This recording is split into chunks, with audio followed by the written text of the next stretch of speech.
Alright, let me close this. Alright. Hey guys, welcome to part 3 of Everlasting Summer. Um, the reason why these are so short is I don't really know how long I'm supposed to record.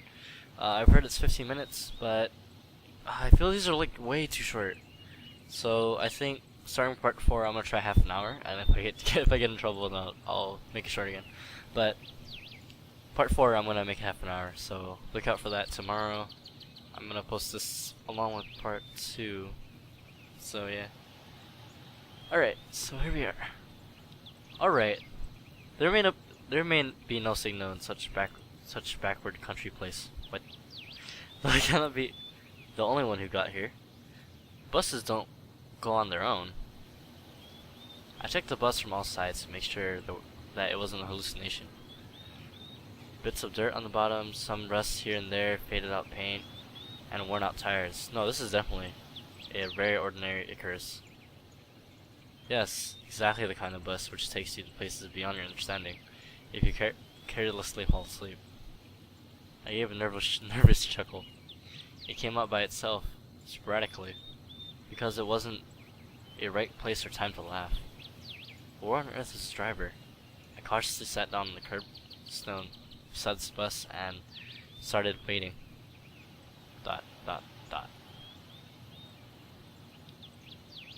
My patience didn't last long. My anxiety seemed to have reached the top and I started going slightly mad. In such a situation, anyone would have probably felt something similar. Aliens and parallel universes were gone from my imagination, leaving only void and darkness.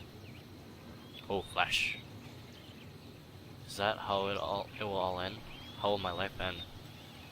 But I wanted to do so much, so many things I had no time for yet. I was taken over by the idea that was definitely the end. But why? It's not fair. Surely I'm no worse than anyone. God, why? I'm sleeping again. Wow, my guy likes to sleep a lot. Tears were burning my eyes unbearably. I curled up and started rolling in the grass. Why? What did I do? Why me? But my outcries were only heard by speechless statues of pioneers and by a bird on the tree, which immediately flapped her wings and took off, having cried something in its own bird language, as if laughing at the idiot who dared interrupt its after-dinner snap. At last, I was breathless, oh my god, with my weeping, and I just lay quietly sobbing from time to time. ... Blink.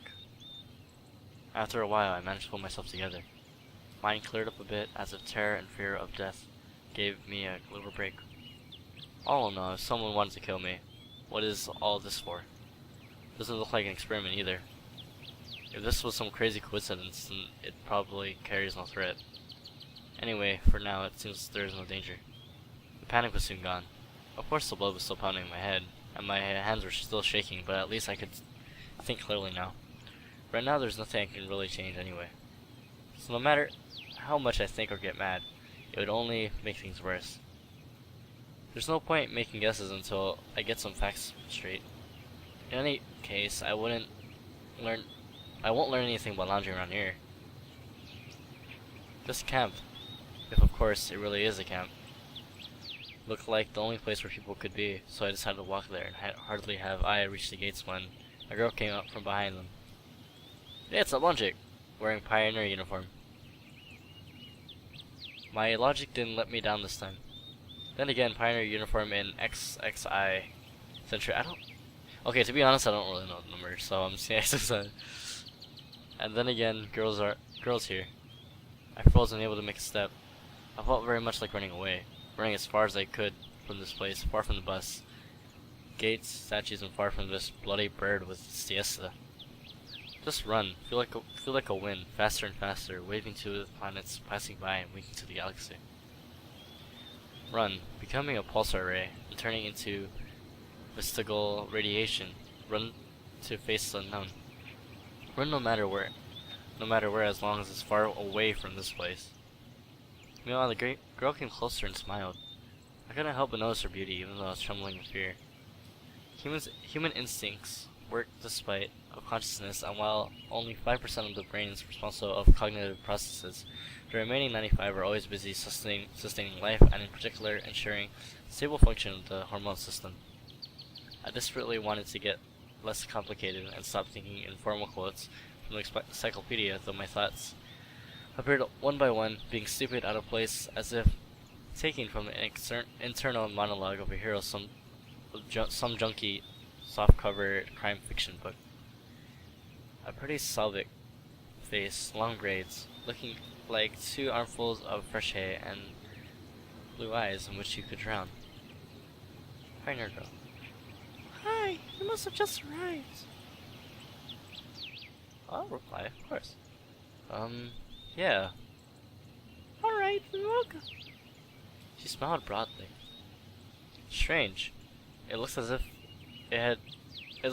I had just a normal girl in front of me. Bah! I shouldn't have returned here. The woods and fields seem better. But what shall I do next? Try speak with her as if she was a human, or run away, or whatever? The world was humping unbearably in my head, tearing apart from the inside. A little bit more, and the poor pioneer girl would be splattered with the hideous contents of my skull. What's funny about that? The orc gazed over at me. It sent shivers on my spine, and my knees started to tremble. Nothing. Great then. Great? What's great about that? Suddenly, I feel like letting it all be. The bus behind me, the winter yesterday, and summer today. Taking off the itchy pullover, and just believe that it was all real. That it was all meant to be, and that it all, at last, was for the better. And you must probably know. You should go to our camp leader. She'll tell you everything. Look. You should go straight ahead to the square, then turn left, and you'll see small cabins. She pointed at the gates as if I knew what was behind them. Wait, okay. Dmitrievna is a patronymic, a derivative of a person's father's name. In this case, Dmitri, put by Russia. Oh, this is Russia. After, then why is Miku in Russia? Oh my god, for Miku now. Signs of respect or form of LOC. Well, you should ask someone where Olga Dmitrievna's cabin is. Got my worker sister. Got it? Of course, I didn't. But I got to go. The girl waved her hand at me and disappeared behind the gates. It seems as if, for her, I was something. God, my white girl voice is terrible. Something ordinary. And all this show with the bus and travels is waking or sleeping, or troubling only me, while here everything was just like it was supposed to be. Camp leader, pioneer uniform. Are they making a historical reconstruction here? I hope I wouldn't find Lenin standing on top of an armored car at the square, but even that would not surprise me right now. After standing alone a while, I headed into the camp. Mere 50 meters ahead, a small one-story house has popped up to the left side. On the left side, oh my god. The billboard near the door said clubs. I was about to come closer. Ooh, purple project. When the door suddenly opened and a short girl wearing pioneer uniform came out. Her pretty face gave me an impression of being a torment for the fate of the whole mankind with truly universal sorrow. As soon as she saw me, the girl froze as if frightened. I froze too, considering what was the best thing to do, to approach first or wait until she shows more initiative. Or maybe run away after all. Although this last option was constantly suggested only by my self-preservation instinct, at least that's what I'd like to believe. Not the worst human instinct, but far from being the most logical. If this instinct played poker against deductive abilities, the result would be predetermined. And those deductive abilities, or at least their semblance, were hinting me that there was no need to be afraid of this girl. Oh, another girl. Suddenly, someone jumped out of the nearby bushes. A girl wearing a bright red t-shirt with USSR written on it. TCP. Such exact reproduction of the age. She looked quite short from the distance and was probably younger than both pioneer girls at the gates and this girl at the door of the clubs. At last, I decided to come closer with the USSR girl, as I called in my mind. Jumped to the first girl and started telling something while sawing in the air. The other girl, in turn, seemed confused, looking down and made no reply. I would have probably continued to observe their amusing dialogue, but the USSR suddenly pulled something out of her pocket and started shaking it in front of the girl's face. This something turned out to be a grasshopper. Squealed the first girl. She must not be too keen of insects, as she instantly rushed towards where Lenin presumably made his speech about the accomplished workers and peasants' revolution. That's to say, towards the square. The USSR glanced at me, grinned playfully, and dashed after her. Not a bad start of the day. I have absolutely no clue where I am. Besides that, there are some kids here role-playing pioneers, and as far as I can tell, this place is located thousands of kilometers away from my home. It might even be a different reality, and this was indeed a reality. I mean, everything about me seemed so real, if a little embellished, that I was starting to fall into thinking that, in fact, my precious life could have been just a dream. What should I do now? I was picking the cracks in the tiles which paved the pathway and stared aimlessly at the club's building. Just a few more seconds before I have to come up with some decision. That's when I recalled myself rolling on the grass weeping. I cringed in disgust. Maybe it was another instinct. When all energy for whimpering and self-pitying is used up, the body either goes to hibernation or mobilizes reserves. Mine seems to have chosen the second option, because out of the blue I got this determination to figure out what was going on. In order to do that, I had to act like a man, like a human, to maintain the dignity of a representative of my own world.